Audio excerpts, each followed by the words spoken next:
Good morning. હું તમને હિન્દી ભણાવવાની છું। મારું નામ છે મિસ્ત્રી વિનલ। તમે લોકો અત્યારે આપણે સ્કૂલે કે બહાર જઈ શકતા નથી। જે આપણે બીમારી આવી છે કોરોનાની, એના હિસાબે આપણે બહાર જઈ સ્કૂલે તમે આવી શકતા નથી। તો વિડીયોના માધ્યમથી તમારે ભણવાનું છે। તો તમે અહીંયા હું તમને જે શીખવાડું તે વ્યવસ્થિત તમારે તે શીખવાનું છે। તેમાં તમારે પૂરેપૂરો વિડીયો જોવાનો છે અને તેનો અભ્યાસ કરવાનો છે। તો અહીંયા આજે આપણે જોઈશું હિન્દીમાં ભણતા પહેલા આપણે આગળ ટેક્સ્ટબુક જોઈએ પહેલા આપણે વર્ણ પરિચય જોઈશું। તો તેમાં વર્ણ પરિચયમાં આ જે વર્ણ પરિચય છે તેની અંદર સ્વર અને વ્યંજન એ બંને આવે છે। સ્વર વ્યંજન એ તમે જે શબ્દ ક્રમમાં ગોઠવવાનું આવે છે ત્યારે એ તમને આ આવડતા હશે। સ્વર અને વ્યંજન તો એ તમને આવડશે। એટલા માટે આપણે આજે સ્વર અને व्यंजन જોઈશું वर्ण परिचयમાં। तो स्वरनी संख्या કેટલી છે 11 અને व्यंजन 33। तो आज हम देखेंगे स्वर कितने हैं 11 और व्यंजन है 33। तो स्वर में हम देखेंगे, यहाँ मैंने लिखा हुआ है, देखेंगे यहाँ अ आ ई उ रू ए ऐ ओ औ। और यहाँ ये दोनों लिखे हुए हैं ये स्वर में तो आते हैं, लेकिन क्या है स्वर की व्याख्या हम देखते हैं। स्वर की नियम है जो स्वर है उसमें ये आते हैं, ये आता है कि स्वर में कि स्वर का जिस वर्ण का उच्चारण स्वतंत्र यानी कि अन्य वर्ण की सहायता बिना ही होता है उसे स्वर कहते हैं। तो यहाँ हम देख सकते हैं ये आयोगवाह એટલે यहाँ ऐसा होता है कि ये बोलते हैं और अह। तो यहाँ दूसरा व्यंजन उसके साथ आता है, इसलिए इसको स्वर में कहते हैं, पर क्या है अनुस्वार और विसर्ग कहते हैं। इसकी संख्या हमने स्वर में नहीं लिखी हुई है, अलग से ये आयोगवाह स्वर में क्या कहा जाता है। स्वर की व्याख्या हम देखते हैं, जिस वर्ण का उच्चारण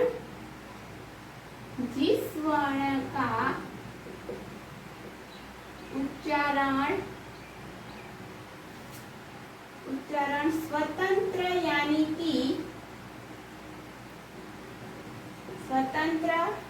कि अन्य वर्ण की सहायता बिना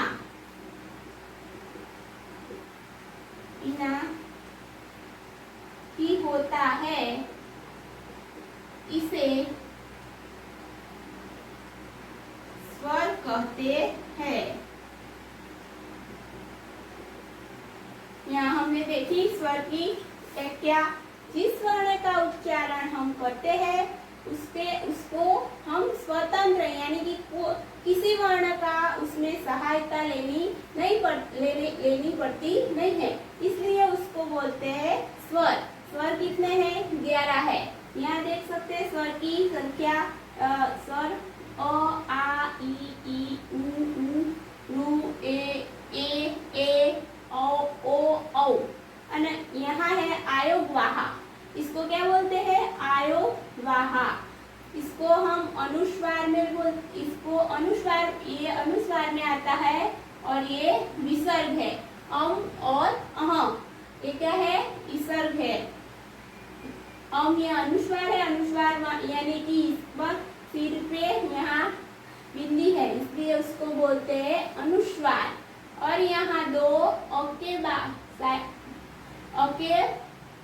बीच में यहाँ क्या आता है दो बिंदी आती है इसलिए उसको बोलते हैं विसर्ग। तो हमने देखा स्वर। तो स्वर के दो प्रकार होते हैं, स्वर के दो प्रकार हैं। तो इसमें आता है ह्रस्व स्वर और दीर्घ स्वर। जैसे कि हमने ये ह्रस्व स्वर और दीर्घ स्वर आता है, इसको स्वर के प्रकार बोलते हैं। इसमें हम देखते हैं ये स्वर है, उसको वहाँ देखते हैं। तो हमने देखा स्वर कौन कौन से है, स्वर की संख्या क्या है और स्वर की व्याख्या जो हमने देखी। फिर से देख लेते हैं। स्वर कितने हैं? 11 है। और स्वर में क्या, स्वर को क्या व्याख्या क्या होती है उसकी? जिस वर्ण का उच्चारण स्वतंत्र यानी कि अन्य वर्ण की सहायता बिना ही होता है उसे स्वर कहते हैं। और हम देखते हैं स्वर के कितने प्रकार है? 2 प्रकार है, ह्रस्व स्वर और दीर्घ स्वर। और स्वर कितने हैं? कौन कौन से? अ, आ, ई, उ, रू, ए, ओ, औ। और आयोगवाह ये क्या है? अम और अह। अम है वो अनुस्वार है, अहम है वो विसर्ग है। यह हमने स्वर देखा। अब हम देखेंगे व्यंजन। आगे क्या देखेंगे? व्यंजन। व्यंजन की कितनी से 33 व्यंजन हिंदी में आते हैं। देखते हैं व्यंजन। ये सब आपको अपनी नोटबुक में लिखना है। देखते हैं व्यंजन।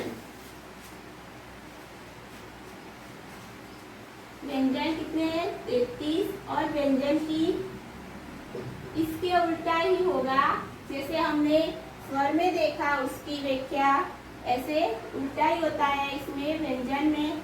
जिस वर्ण का उच्चारण हम स्वतंत्र इस किसी वर्ण के साथ या स्वर की सहायता से होता है उसे हम व्यंजन कहते हैं। जिस वर्ण का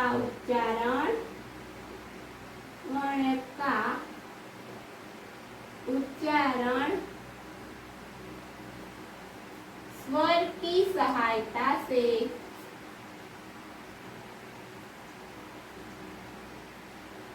होता है तो उसे व्यंजन कहते हैं। देखा हमने, जैसे स्वर की व्याख्या थी वैसे ही उसकी उल्टी है। वहाँ किसी स्वर में क्या दिखा हमने? किसी वर्ण की सहायता लेनी नहीं होती। और यहाँ क्या है? जिसका वर्ण की उच्चारण स्वर की सहायता से होता है उसे हम व्यंजन कहते हैं। व्यंजन 33 से हम पहले देखेंगे कंठ। इसमें कौन से आते हैं वर्ण? क, ख, ग और ग, और ये आया अंग। कंठ है, यानी कंठ में से जो ध्वनि उत्पन्न होती है उसे हम बोलते हैं कंठ व्यंजन। तालव्य। तो इसमें आता है च, छ,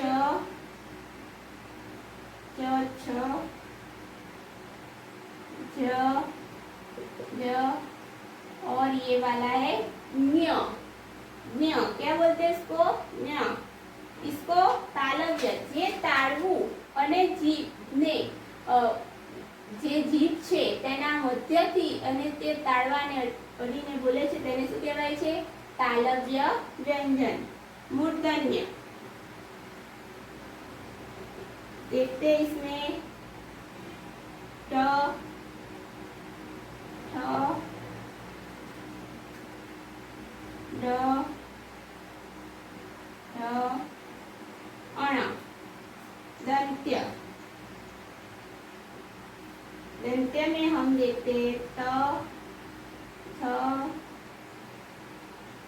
द, ध और न। ओष्ठ्य। प, फ, ब, भ, भ और म। ये है, हमें देखे ये वर्ण है, उसको हम अनुनासिक भी बोलते हैं। इसको क्या बोलते हैं? अनुनासिक। इसको नासिका मुख और नासिका से उसमें ध्वनि उत्पन्न होती है, इसलिए उसको अनुनासिक भी कहते हैं। यहाँ हमने देखे कंठ्य, तालव्य, मूर्धन्य, दंत्य और ओष्ठ्य। उसमें कौन कौन से वर्ण है? तो कंठ्य में क, ख, ग, घ, तालव्य में च, छ, ज, ज, मूर्धन्य में ट, ठ, ड, ढ, दंत्य में त, थ, द, ध, ओष्ठ्य में प, फ, ब, भ। ये हमने देखा।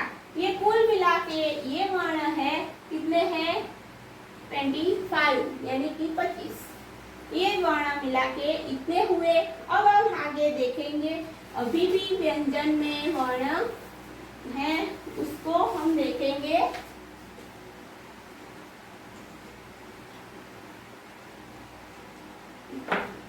अंतस्थ, क्या बोलते हैं इसको? अंतस्थ व्यंजन। इसमें आता है य, र, ल, व। इसकी संख्या क्या हुई?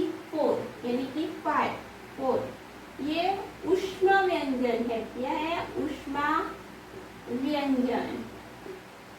इसको हम इसके जो देखते हैं वर्ण स, श, श और ह, इसकी भी संख्या कितनी हुई? 4। संयुक्त व्यंजन, ये व्यंजन है जो मैं लिख रही हूँ, संयुक्त व्यंजन।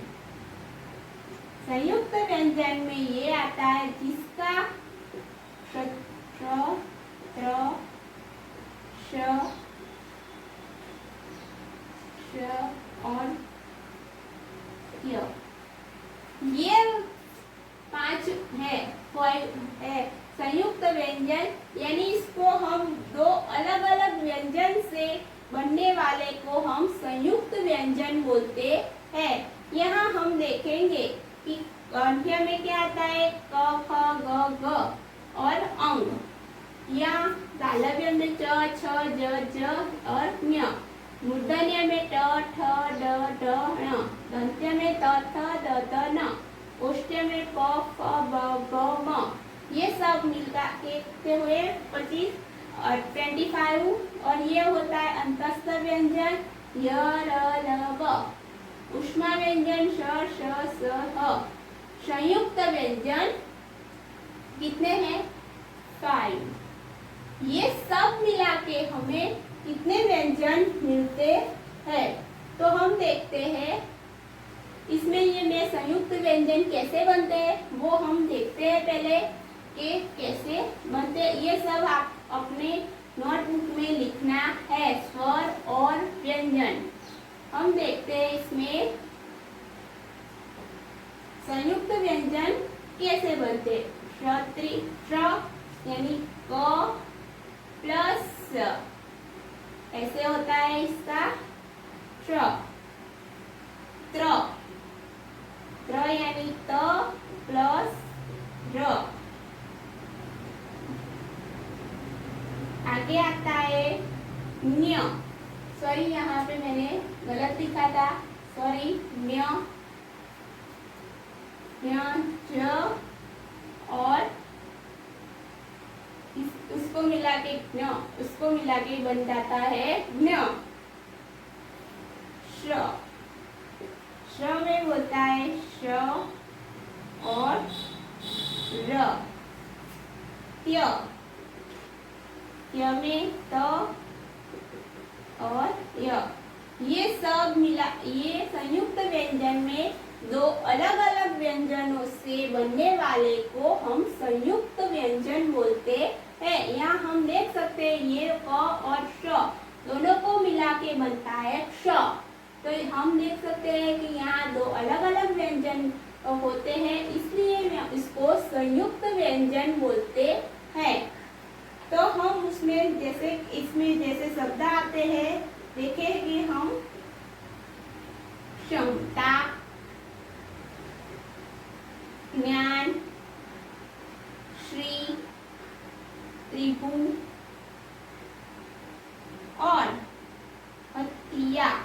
ऐसे शब्द बनते हैं। हमने देखे संयुक्त व्यंजन कैसे बनते हैं और हमने ऊष्मा व्यंजन श श श ह, ये क्या है, वो है ऊष्मा व्यंजन। अंतस्थ व्यंजन में आता है य र ल ग। ये सब हमने देखे व्यंजन। और अब हम इसको वर्ण परिचय, ये आपका ये वर्ण परिचय ये यहाँ पूर्ण होता है। आपको आपकी नोटबुक में તમે તમારી નોટબુકમાં આ જે વર્ણ પરિચય મેં શીખવાડ્યો એ તમારે નોટબુકમાં લખવાનો છે। જે રીતના મેં લખાવ્યા તેવી રીતના પહેલા સ્વર લખીશું, પછી સ્વરની વ્યાખ્યા, સ્વર કેટલા છે તે લખીશું, પછી તેનો પ્રકાર અને પછી પેલા આયોગ સ્વર એ પણ લખવાનું છે। પછી વ્યંજનની વ્યાખ્યા, એના પછી આપણે જેટલા વ્યંજન જોયા કંઠ, તાલવ્ય, મૂર્ધન્ય, દંત્ય અને ઓષ્ઠ્ય એ લખીશું। અને અંતસ્થ ઉષ્મા વ્યંજન અને સંયુક્ત વ્યંજન એ રીતના બધા વ્યંજનો આપણે તમારે તમારી નોટબુકમાં વ્યવસ્થિત રીતે લખવાના છે અને એને બરાબર સ્વર અને વ્યંજનનો અભ્યાસ કરવાનો છે। તમારે જે શબ્દકોશ આવે છે શબ્દક્રમમાં ગોઠવો, તો એમાં જેમ ગોઠવવાનું હોય છે તેમાં સ્વર જે પહેલા આપણે સ્વર આવતો હોય તો સ્વર લખવાનો શબ્દ જ્યારે બનાવ્યો હોય તેમાં સ્વર હોય તો એ પહેલા આવે અને પછી વ્યંજનનો આવે। એવી રીતના સ્વર અને વ્યંજન એ રીતના શબ્દક્રમમાં પણ તમારે આગળ આવશે, તે હું તમને શીખવાડીશ। એ રીતના અહીંયા તમારે પહેલા સ્વર વ્યંજન બરોબર રીતે લખવાના અને બરોબર યાદ કરી લેવાના છે।